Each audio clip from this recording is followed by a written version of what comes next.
Hello student, sunrise public school कह चुके online class में आप सभी का हार्दिक स्वागत, अभिनंदन और इस्तकबाल। आज क्लास 6 का हम हिंदी का एक चैप्टर नीलकंठ आपके सामने लेकर उपस्थित हुए हैं। तो इसमें जो हमारे लेखक हैं वो क्या भावना व्यक्त कर रहा है, पशु पक्षियों के प्रति हमारी क्या, प्राणी भी होते हैं वो हमारी तरह इंसान होते हैं, इसी प्रकार वो भी एक प्राणी होते हैं, उसमें भी प्रेम की भावना होती है, घृणा की भावना होती है। वो इस बात पर अच्छी तरह से कि उनका मालिक उनके साथ में प्रेम कर रहा है या उनके साथ में घृणा करता है, उनमें भी ईर्ष्या रहती है और शत्रुता, ये भाव सब में जो प्राणी है या सजीव है जिसमें जीवन यापन है वो सभी ये भाव व्यक्त करते हैं, प्रेम के भाव व्यक्त करते हैं, घृणा की भी, ईर्ष्या भी रखते हैं, शत्रुता भी रखते हैं। इसी प्रकार एक नीलकंठ वो कौन सी संवेदनाएं देखी, इसके बारे में अध्याय के माध्यम से बताने का प्रयास किया गया है। पशु पक्षियों के प्रति हमें परिचित कराना और उसके प्रति प्रेम भाव कराना, इसका उद्देश्य हमारे लेखक का है। तो हम शुरुआत करते हैं। उस दिन एक अतिथि को स्टेशन पर छोड़कर मैं लौट रही थी, जो लेखिका है वो कह रही कि और चिड़िया और खरगोश की दुकान का ध्यान आ गया और मैंने ड्राइवर को शिप को चलने पर आदेश दिया। ड्राइवर थे, उनको चलने के लिए आदेश किया। बड़े मियाँ चिड़िया वाले की दुकान के निकट पहुंचते ही उन्होंने सड़क पर आकर ड्राइवर को रुकने के संकेत किए। मेरे कोई प्रश्न करने से पहले ही उन्होंने कहना प्रारंभ कर दिया, सलाम गुरुजी, पिछली बार आने पर आपने मोर के बच्चों के लिए पूछा था। शंकरगढ़ में एक चिड़िया मार मोर के 2 बच्चों को पकड़ कर लाया। वो कह रहे हैं कि जो पकड़ने वाला है वो 2 बच्चों को पकड़ के लाया है, एक मोर और एक मोरनी है। अब आप पाल लें। मोर के पंजे में दवा बनती है, मोर के पंजों से दवा बनती है।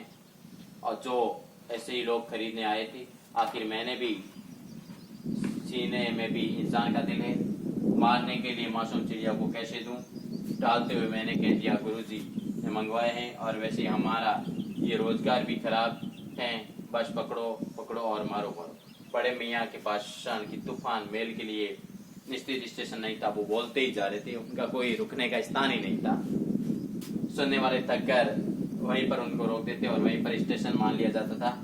इस तथ्य से परिचय होने के कारण मैंने भी बीच में उनको रोककर पूछा, मोर के बच्चे कहाँ हैं। उन्होंने कहा लेखिका कि मैंने भी रुक के पूछा कि मोर के बच्चे हैं कहाँ।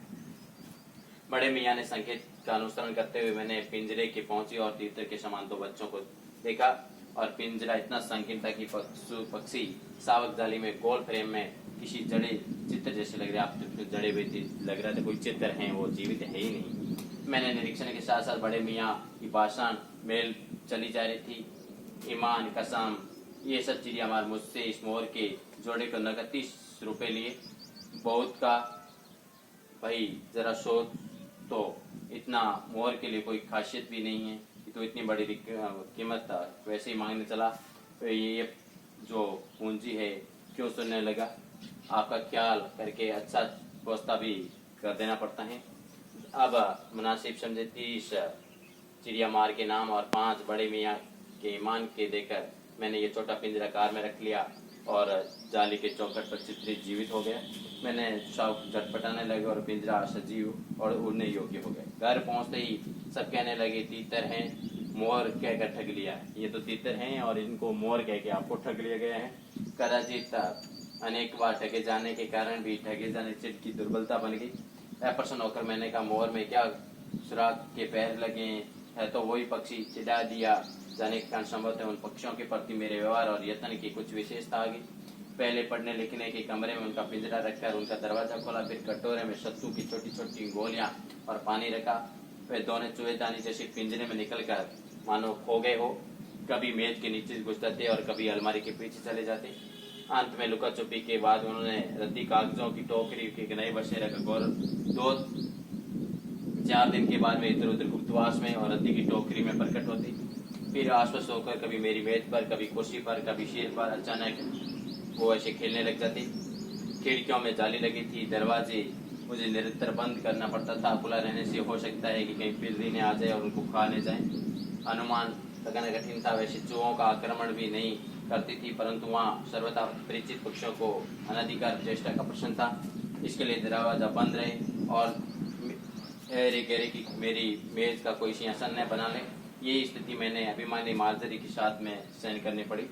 ऐसा ही होगी जब मेरे कमरे का कायाकल्प क्या खाने के रूप में होने लगा। तो मैंने बड़ी कठिनाई से दोनों चिड़ियाओं को पकड़कर जाली के एक बड़े घर में पहुंचाया जो जीव जंतुओं के लिए सामान्य निवास था।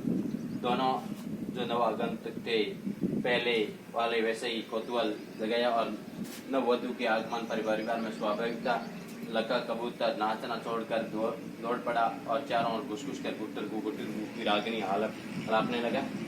बड़े खरगोश भी इसी क्रम में गंभीर स्वभाव में निरीक्षण करने लगा और उनकी गेंद जैसी खरगोश उनके चारों ओर उछल कूद मचाने लगे, मानो भली भांति देखने के लिए बंद आंख करके परीक्षण करने लगे हो। उसने चिड़िया मार के मानो भूचाल आ गया हो।